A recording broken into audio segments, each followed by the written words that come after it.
Gemini friends. Thank you for joining me here. It's Tarot My Love. I'm David. I'm going to do your heart spread for the end of May 2021 using the ethereal visions illuminated tarot here for this and on the beach here, such as it is. Okay, so this just reads the one that's on your mind, guys. Whoever you're thinking of, wherever your heart is at, wherever your mind is at, you don't necessarily have to be with them.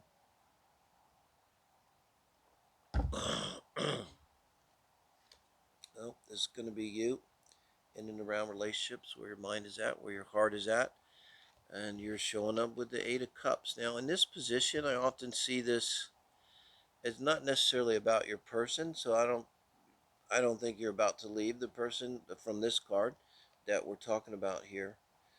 Um, but probably as you come into this relationship, um, you had just left another relationship pretty soon. That's what the Eight of Cups reply. So your energy in and around relationships is of leaving a relationship. So kind of what that says is your energy is more there than in this relationship as you come in.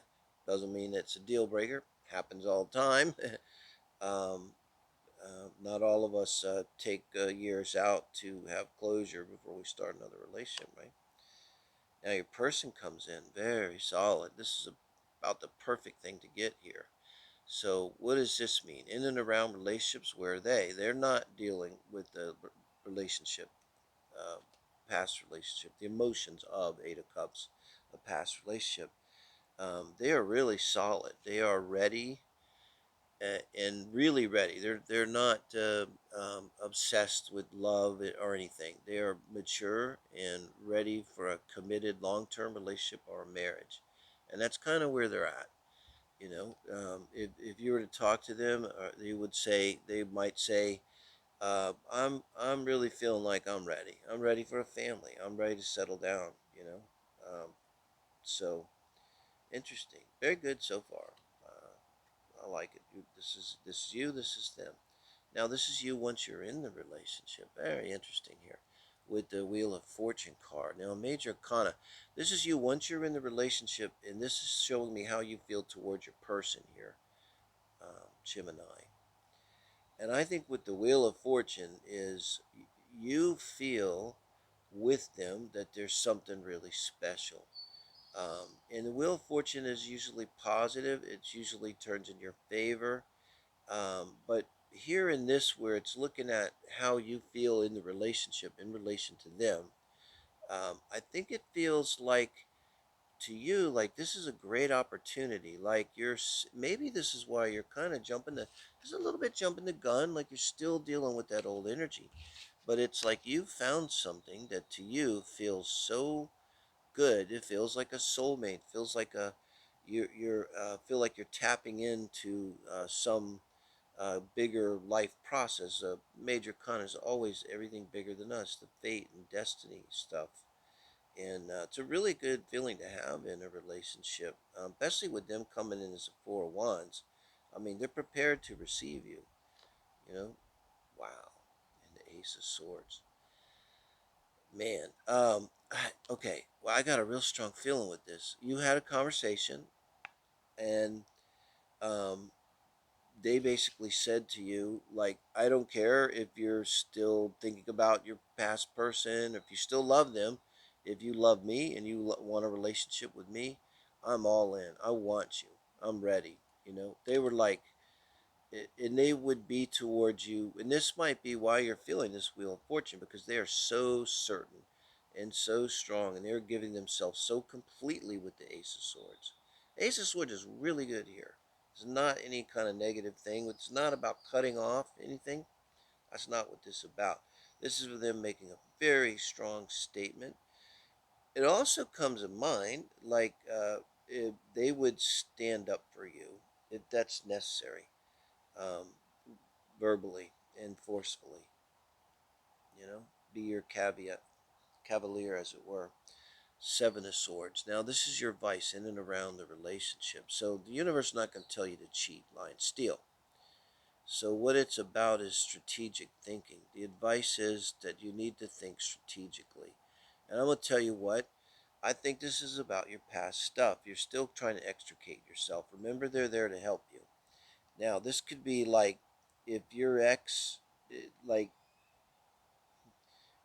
it could get physical or definitely verbal. They could get in your ex's face and blah, blah, blah, blah, blah on your behalf.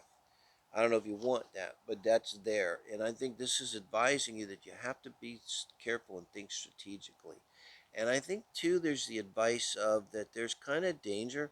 I think, like your ex, I don't mean to be dramatic. I'm not, but I'm reading the cards. Your ex is dangerous and they are cheating and lying and stealing. Now, maybe the relationship's over, but what this means, like if you're going to divorce, do not trust this person. In fact, you know what? Just don't trust this person. And also, this might be your partner saying, I don't trust that person. Your ex, they're probably pretty vocal with that Ace of Swords. But this here is not about your person here, okay? This is about the ex. This person you can trust, this new person. Absolutely. And the Three of Cups, okay. The Three of Cups here, it's not about third parties, okay? But it might be about partying. It's about, like, I think this, if you're the cross watcher and you're watching, guys, take it down a notch. This is going to take some time.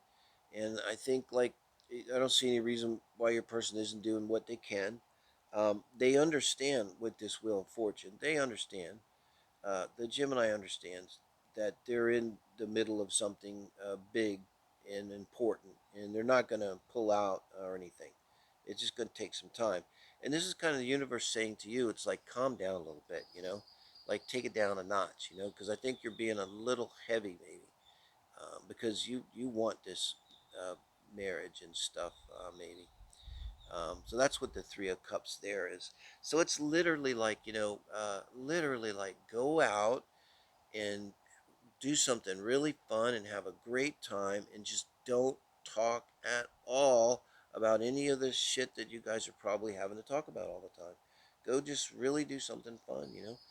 Um, I don't know. For me, it'd be like get a motel room in the Poconos with a heart-shaped jacuzzi and mirrors on the ceiling and a bunch of towels and room service and have sex for a long weekend.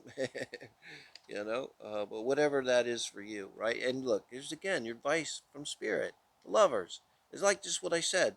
This is like, you guys go get a bed and breakfast that doesn't have the internet or television out somewhere incredibly beautiful in the mountains or something, and spend 3 days together, not talking about any of this bullshit.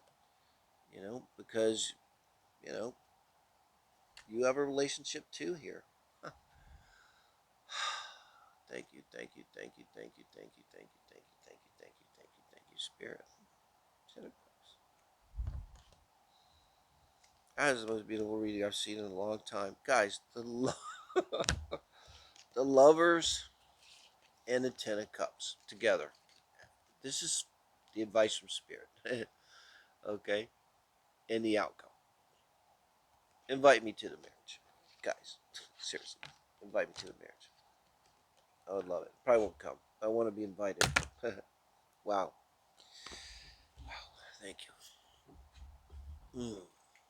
If you like, appreciate everybody subscribing. We're getting there.